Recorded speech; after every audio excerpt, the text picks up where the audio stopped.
MSG isn't toxic. No, really, it's not. It isn't an evil chemical that gives people headaches or asthma or heart palpitations. How do we know? Science!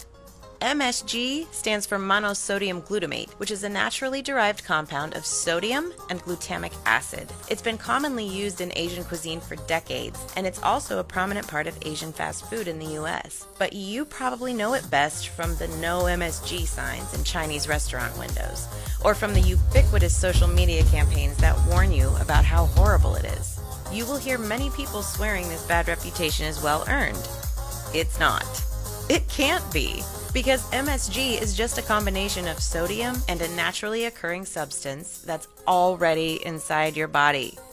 In fact, glutamic acid is made by human cells, and many healthy foods have high concentrations of it.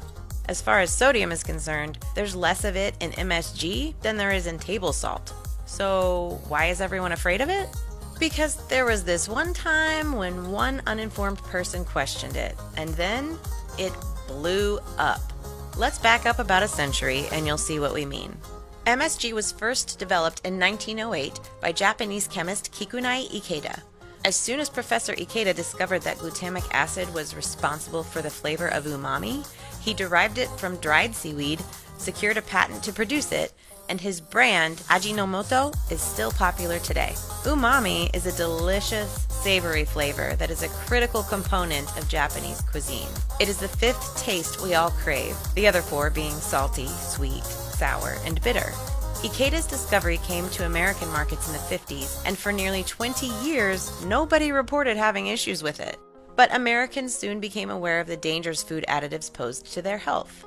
In 1968, the New England Journal of Medicine published a letter from a doctor who was complaining about feeling ill after eating at Chinese restaurants. He had a theory that maybe it was from the MSG. No proof, no tests, just a guess. Then, multiple readers responded with similar complaints, so scientists decided to study the phenomenon, and Chinese restaurant syndrome was born. Before long, the list of literature blaming Chinese food and MSG for a host of health problems exploded.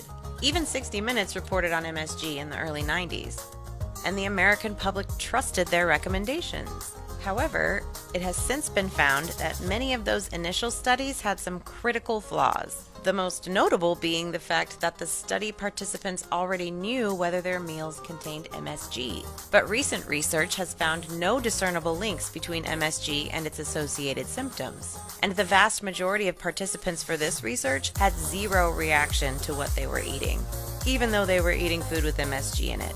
And even though they'd previously claimed to be sensitive to MSG. So does that mean everyone who claims to have MSG symptoms is lying? Of course not. The MSG myth is so pervasive at this point that some people are probably experiencing the nocebo effect, which is basically just the placebo effect in reverse. Instead of, say, taking a sugar pill and believing it made you better, you ate a spoonful of sugar and believed it made you worse. Despite the members of the medical community and the many prominent chefs who are now speaking publicly in favor of MSG, it's still hard to convince the general public. Let's face it, we aren't always entirely rational, and accepting something that conflicts with long-held beliefs can be hard for some people.